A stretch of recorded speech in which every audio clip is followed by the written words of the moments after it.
Transforming Truths, and we're in Lesson 11, Transforming Truths, and uh, this morning's lesson is Grace for Every Need.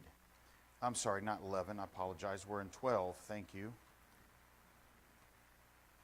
I didn't see David waving back there, and I could feel his eyes beating down on me saying that's the wrong lesson. It's lesson 12, and lesson 12, looks like you got lesson 10 up there. See, both of us, we're totally out of sync this morning. Lesson 12, the law of harvest. I was like, lesson 11 is not what I studied this morning.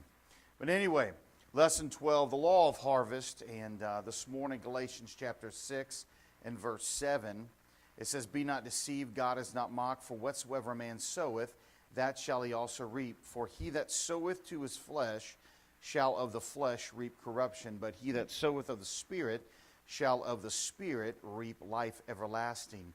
And let us not be weary in well-doing, for in due season we shall reap if we faint not." So when we begin to talk about the law of harvest, the Bible talks about sowing and reaping. This is a common lesson common messages that you've heard in church: sowing and reaping, sowing seeds, reaping the harvest. And so we want to talk a little bit about this process, but a little bit different fashion this morning. But we sow seeds every morning or moment of our lives, and the Bible has a clear law about what happens to these seeds. The law guarantees us that we will reap the benefits or consequences or whatever seeds we sow. Therefore, we must invest our lives in planting godly seeds that will one day reap a godly harvest. So understand that when we begin to talk about sowing seeds or sowing and reaping, one of the things that comes to my mind is the things that we have done in our life. Okay, so and the Bible, talks about this a little bit, but every day we sow some type of seed, right? Every moment of our life we are sowing seeds. So from our perspective, we have to live life in such a way, or we should live life in such a way that God is honored on how we sow our seeds, right? So if you get up in the morning and your spouse is not having a good morning, okay, and they're having a rough morning, and you're saying, "Hey, listen, I'm going to be kind," even if they're in a grouchy mood, and maybe they got something going on. Maybe they just woke up on the right side of the bed, but with the wrong attitude. Amen. Or everybody says on the wrong side of the bed, but my wife always wakes up on the same side of the bed, so I don't know if that's the wrong side of the bed. I don't know, but anyway, not that she's ever like that. Don't get me wrong, but my point is sometimes our spouse may wake up. We have a choice at that moment to look at them and be like, "Not today, Satan, not happening." Or we can say, "Hey, let me go fix you some breakfast, or let me get you some coffee. Let me, and we have a choice on whether to be a servant, to be, have a helpful heart, to have a loving heart. When you deal with people out in the world, maybe you're working, whatever the situation is, a lot of times it's family. I mean, it really is, because that's the ones we're closest to, right? It's the ones we're most comfortable with. But at the end of the day, we have a choice, and we are sowing seeds out of kindness, out of aggravation, out of hatred, whatever the situation is. However we're sowing seeds, because those things are things that's going to come back and eventually reap. Now, I will tell you this, and sometimes people sow seeds to us out of aggravation, out of hatred, and how we respond to those things are equally as important. So what I mean by that is, for example, out in the workforce, or out in when you're dealing with people outside of your home, when somebody does you wrong, okay, whatever that situation is, God says turn the other cheek, right? And then what does he say if they do it again or they do something else? What does he say? Turn the other cheek. Okay? Now, he wasn't talking about these cheeks. He was talking about these cheeks, right? Turn the one cheek and turn the other. He's not saying turn and, no, I'm not saying that. But what he is saying is sometimes we need to take whatever the situation is. Now, you don't have to be abused in a situation. You don't have to sit there and go through traumatic situations. You can back out of those. But what I'm trying to say is when you feel slighted or something like that, you turn the cheek and don't have hatred towards a person. Sometimes you just got to walk away. I've taught my kids, listen, if you're able to, when somebody's bullying you or somebody's saying, doing something or is just riding your back, and you want to turn around and punch them in the face, just walk away. If you're able to, walk away.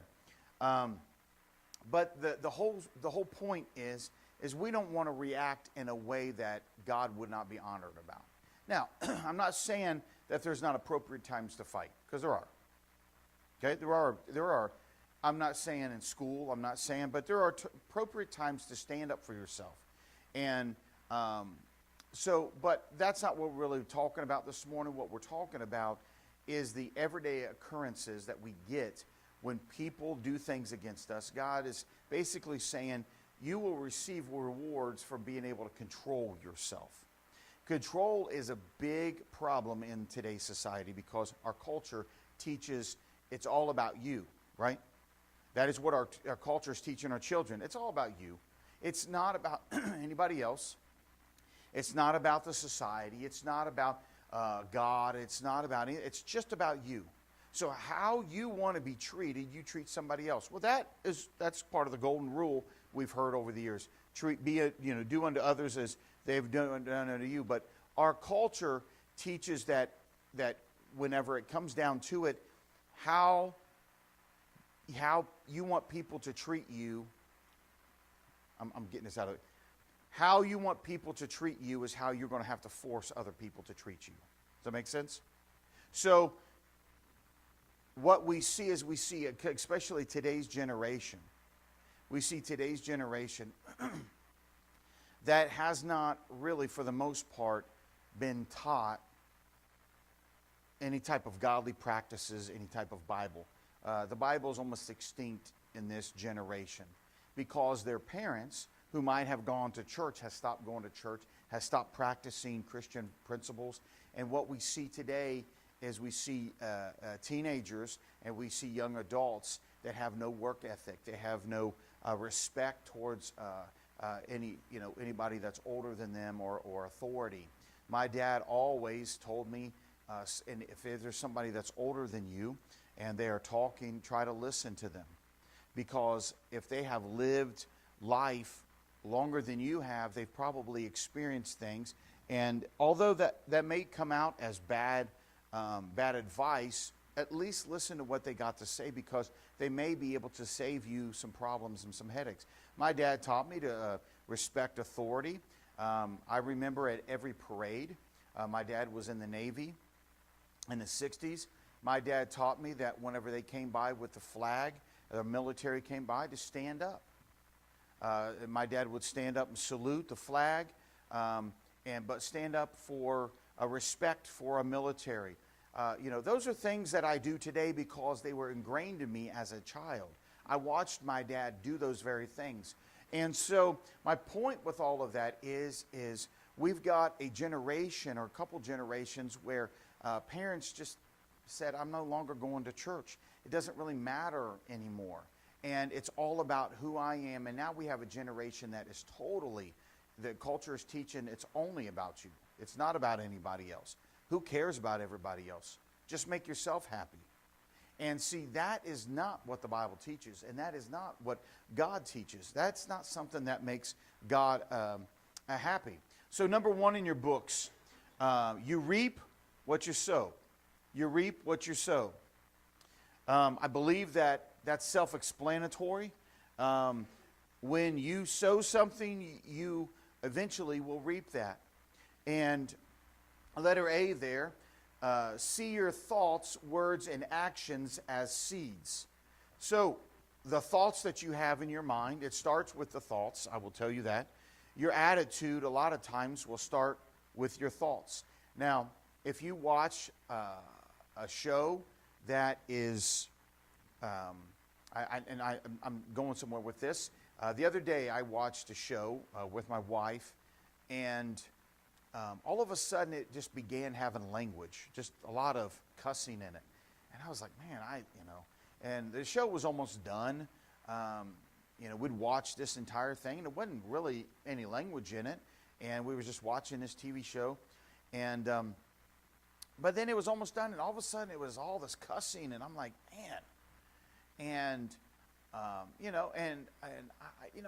we shouldn't have to listen to any of it, to be honest with you. But sometimes I can tolerate a little bit. I usually try to turn the stuff off, especially if it gets bad.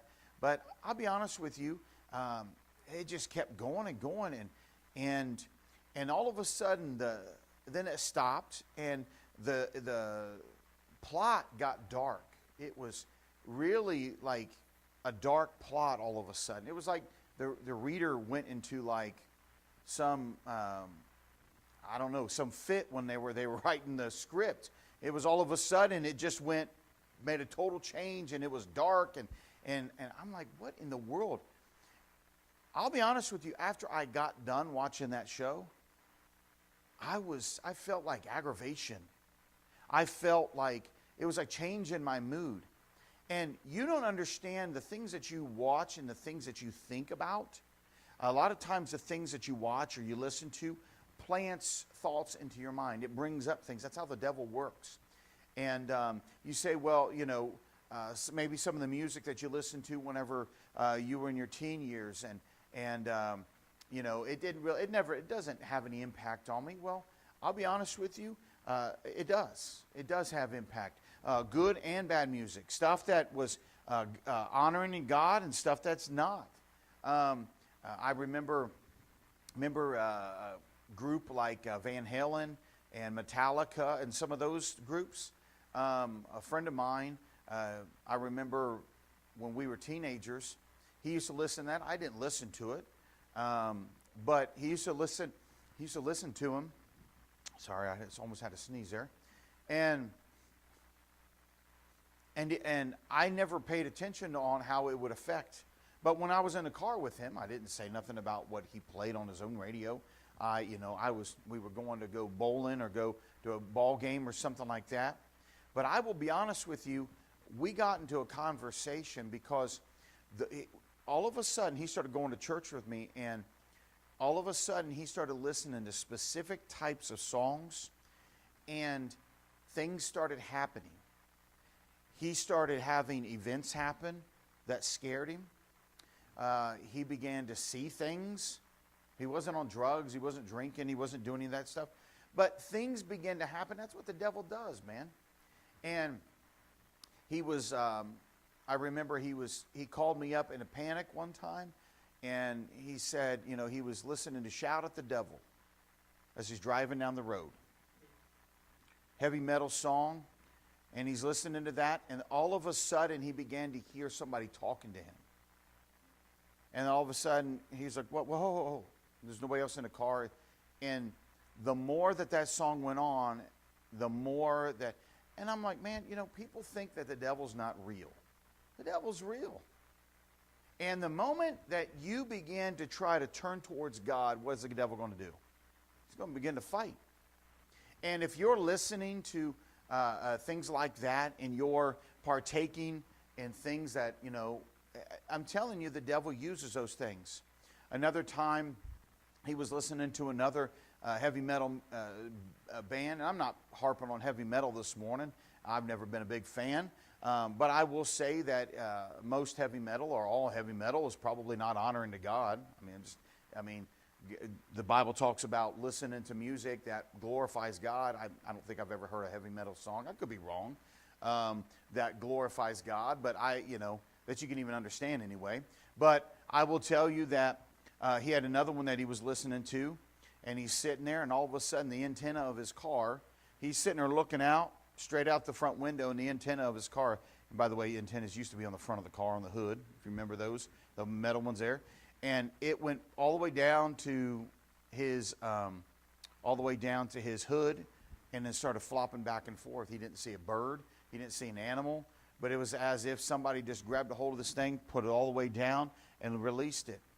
I say that because events begin to happen. And I've seen things I can't explain, but I will tell you this, the devil knows how to get our attention. And he begins to try to do that. All of that being said, the thoughts, the words, the actions that we do, the things that we say, those are all seeds. And the more you plant in your mind and in your heart, those things are going to come out in some type of reaping. So Philippians chapter 4 and verse 8, it says, "Finally, brethren, whatsoever things are true, whatsoever things are honest, whatsoever things are just, whatsoever things are pure, whatsoever things are lovely, whatsoever things are of good report, if there be any virtue, and if there be any praise in your life," if there is any virtue in you, if there's any praise towards God in your life, think on these things. So we need to, if you've got any type of godliness, he's saying think on the good things. Don't think on the things. This is opposite of what our culture teaches today. And it's important to understand that, because when you are getting force-fed from your friends or from the world, and your children are getting force-fed different ideologies from the schools, from the teachers that are not Christians. And listen, there's a lot of good teachers out there. There's a lot of good Christian teachers out there in all the schools. But I will tell you this, there's also some teachers that are not so good. And they have some different ideologies. And I remember a teacher that I had that was definitely against God and against Bible teachings. And no matter what good you had to say, and you didn't have to say the name of God, but no matter what good, man, he had a negative output on it. And I'm like, man, life is just too short to sit there and dwell upon all the negative. Go ahead. Yeah, that's kind of happened to me over the years. I have a collection of CDs and rock and roll, and going back from the early 60s all the way up to the 90s, early 2000s, and I don't hardly listen to any of them anymore. The ones that I know that have music on it that's negative, I don't listen to it anymore. But when I hear some songs, like the other day I sent you a song. I don't know if you got it on the thing, "We Are the World, USA for Africa." Oh, yeah. I sent you that. It was talking about God and how we need to help the world and everything. And it had several stars in it that's Yeah. been known for generations. And music like that is entered into my life rather than what I used to listen to. Sure. Like Shout at the Devil and all that. That just don't enter into my thoughts anymore. It's more positive music than negative. But the reason is because you made a change, right? Yeah. You made a change. You walked away from that type of lifestyle, that type of listening.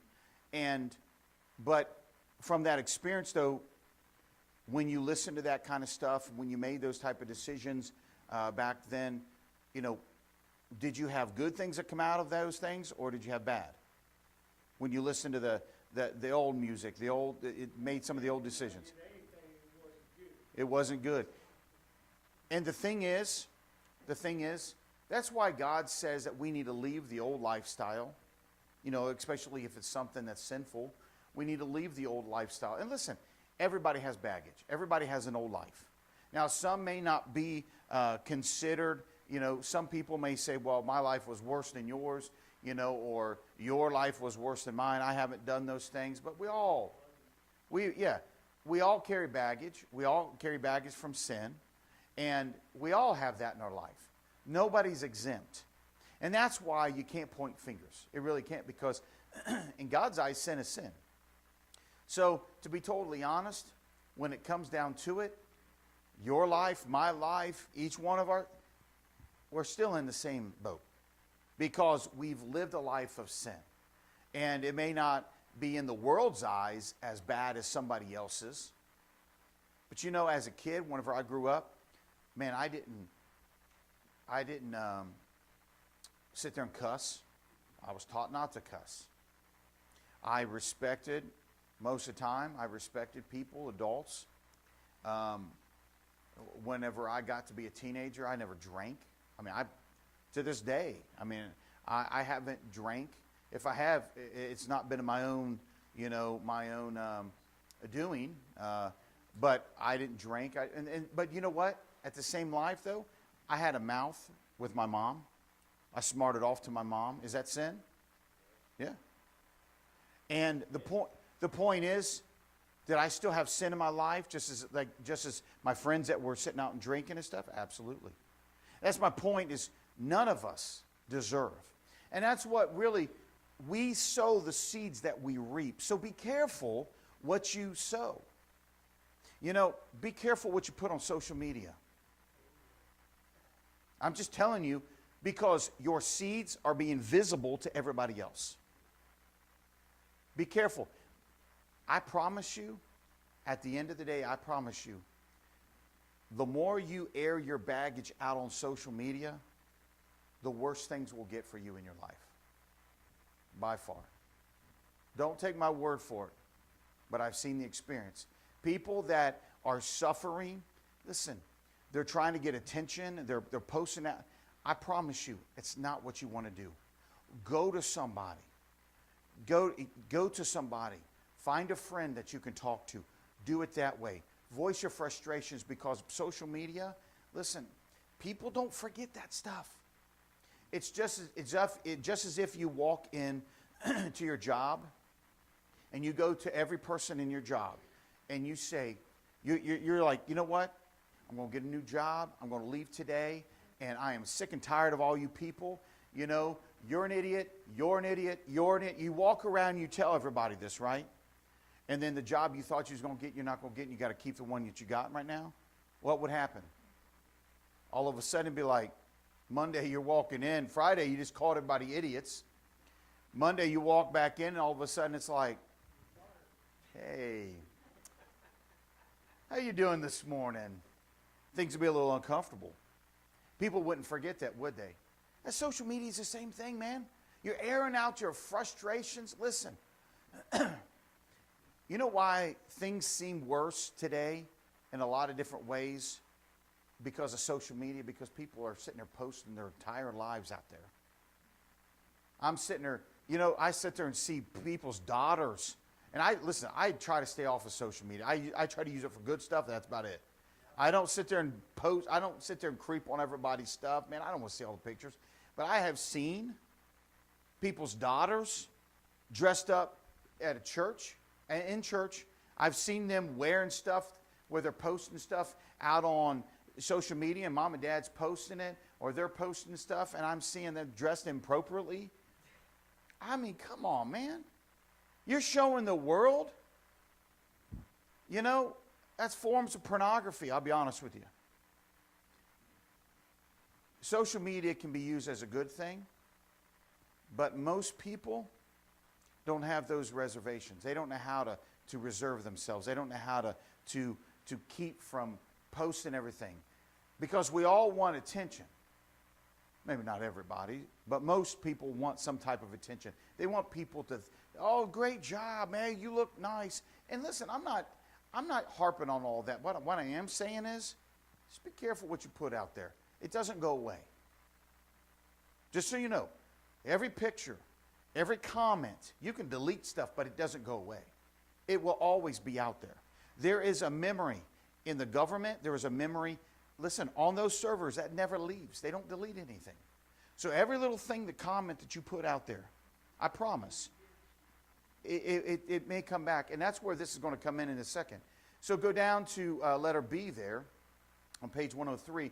Letter B, it says, see God's sovereignty bring to pass man's actions. Proverbs 16:9 says, a man's heart deviseth his way, but the Lord directeth his steps. Numbers 32:23 says, but if ye will not do so, behold, ye have sinned against the Lord, and be sure your sin will find you out. You got to understand, the seeds that you sow today, whether good or bad, will eventually begin to come back. And it's not always today. Let her see there. See the conflict in the garden of your heart. Galatians 5:17 says, for the flesh lusteth against the spirit, and the spirit against the flesh. And these are contrary, the one to the other, so that ye cannot do the things that you would. Understand that we fight battles. The garden, what happened in the Garden of Eden? Well, the garden, sin entered into the world because Adam and Eve sat there and allowed themselves to have sin. They had the wrong type of motives, and sin entered into the world. They had a promise from God that they would never have to work. They could just enjoy God's blessing. But that's the problem, is we allow sin into our life, and all of a sudden the thistles and the thorns of our life begin to come in. And all of a sudden God said, now you've got to tend to the garden. You've got to pull the weeds. You've got to get rid of the thorns and the thistles. You're going to get stuck, and you're going to have scars because you've brought sin into the world. You've brought sin into your life. Today we have the power to overcome sin, but the problem is we don't have the willpower. And it's because we don't want to.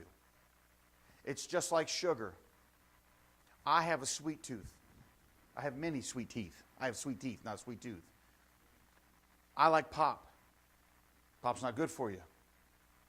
My dad told me whenever I was young, it'll tear up your stomach. It will. It's not good for you. And I drink diet now. But the problem is I will break free of that, and I'll start drinking water. Seth, how long you been without pop? 2.5 years. Him and Seth Jacquemet made a decision. We're going to stop drinking pop. Now, Seth will have a tea. You know, he still has sugar and stuff like that. But he said, we're not going to drink pop. He's drinking water. Everywhere we go, he'll drink water. Or he'll get a sweet tea or a regular tea. Here's the point. I will try to go for a while. And what happens? Man, I got those cravings coming in, right? But you got to press through the cravings. The same thing happens in your sin life. Whenever the temptations come in, to go back to that old sin nature, to listen to those old songs that you used to, then you're like, I don't think it's right. Or to go to the old places that you used to go to, and you got to press through those cravings, and you got to get through those temptations. And then after you get through it, Seth, every time you go to get something to eat now out with me, we went to Skyline yesterday, and he got a water, I think it was there. Did you have a real heavy temptation for pop? No, but you know what I did? I had a heavy temptation for pop. I had a Coke Zero, and I had that sweet tooth. That's the point. You have to press through. For a while, for a season, you got to press through, but then it gets easier. Serving God gets easier. I don't have the same type of cravings or temptations that I used to with some of the sin that I used to do as a teenager, because I've separated myself from that. And that's why when God says to be separate, that's what he's talking about. You're going to have to go through a separation period to get away from those things. But once you've gotten past all that, it could take a year. But once you've gotten past all of that, the temptations are not as great anymore. Number 2, you'll reap later than you sow. You hear me? Not everything that you sow, you're going to reap right away. Now, sometimes my kids, whenever they would talk back or they would say something to my wife or my face, they would reap what they sowed right then. Okay, that was immediate. But not always do we reap now what we sowed now. In most cases, we reap later. So that's why God says, kids, be careful how you treat your parents, because, to be totally honest, you may have a short life. You may be cutting off how you treat your parents. The same thing goes with how we treat our relationships. God being number one. Be careful how you treat God on a daily basis. Be careful how you handle what God tells you to do and what He tells you not to do. Be careful because you may be reaping later what you are sowing now. Does it matter, preacher, whether I go to church? Absolutely. Does it matter whether I don't read my Bible? Absolutely. Will it really matter if I don't pray and be faithful to God and I don't tithe and I don't give of my time? Is it going to really matter someday? Absolutely. And later, when you're experiencing those problems, you might want to think back to the life that you've led up to that point and think, I'm reaping what I sowed back here. Nobody thinks about that. Everybody, what did I do? God, what did I do? Why am I deserving all of this? Well, it could be that you sit there and sowed a life of sin up to a certain point. Now, God has gotten rid of that, but it doesn't mean that the punishment won't go away. But for many Christians, especially people that got saved when they were young and they knew better, and they still entered into sin, they still sit there and went down that path, and even as adults, they continue and they continue and they continue. Listen, I'm just saying, I don't want to reap the sins of my youth. I don't want to reap the sins today. So the only way not to reap those things, most likely in the future, is not to do them in the first place. You need to be careful how you handle yourself. So you'll reap later what you sow, or later than you sow. Letter A, do not be deceived by delayed judgment. Ecclesiastes 8:10. And so I saw the wicked buried, who had come and gone from the place of the holy, and they were forgotten in the city where they had so done. This is also vanity. Because sentence against an evil work is not executed speedily, therefore the heart of the sons of men is fully set in them to do evil. Through a sinner do evil 100 times, and his days be prolonged. Yet surely I know that it shall be well with them that fear God, which fear before him. But it shall not be well with the wicked, neither shall he prolong his days, which are as a shadow, because he feareth not before God. Understand, God sometimes delays the judgment. God sometimes delays the judgment. We need to be careful. Be careful how you respond today, because you might be paying for it tomorrow. Now, it doesn't mean that God is a mean God. No, God's a righteous God. And God overlooks probably 90% of what we do. That's called grace. He gives us grace and chooses not to punish us. But I will tell you, the things that we do go through in life may actually catch up with us someday. And that's the part, I'll be honest with you, it concerns me. Letter B, do not be discouraged by present barrenness. 1 Corinthians chapter 15 and verse 58. Therefore, my beloved brethren, be ye steadfast, unmovable, always abounding in the work of the Lord. For as much as you know that your labor is not in vain in the Lord. Listen, understand that don't be discouraged because things seem barren. It seems like nothing's happening. You know, God, I need a spouse. I need a spouse. And it takes a while to get that. Don't get discouraged. God, I need a job. I lost my other job, and God, I need a job. Don't get discouraged, because sometimes God takes us through a period of time of barrenness. But then he begins to bring in the blessings. Just keep taking a step forward for God. No matter what it is, keep taking a step forward for God. Letter C, do not be distracted by immediate pleasures. Matthew chapter 6 and verse 19, lay not up for yourselves treasures upon earth, where moth and rust doth corrupt, but where thieves break through and steal. Don't get so distracted on what's going on. And listen, I watch the news and stuff like that. I read something this morning the stock market's going to crash. Everything's going to, go down, and it probably is at some point. I don't doubt that. We've been riding way too high for a long time. And to be totally honest, things are probably going to get bad. There's the wars. China's, threatening, and everybody's threatening, and, who knows what this next year is going to bring.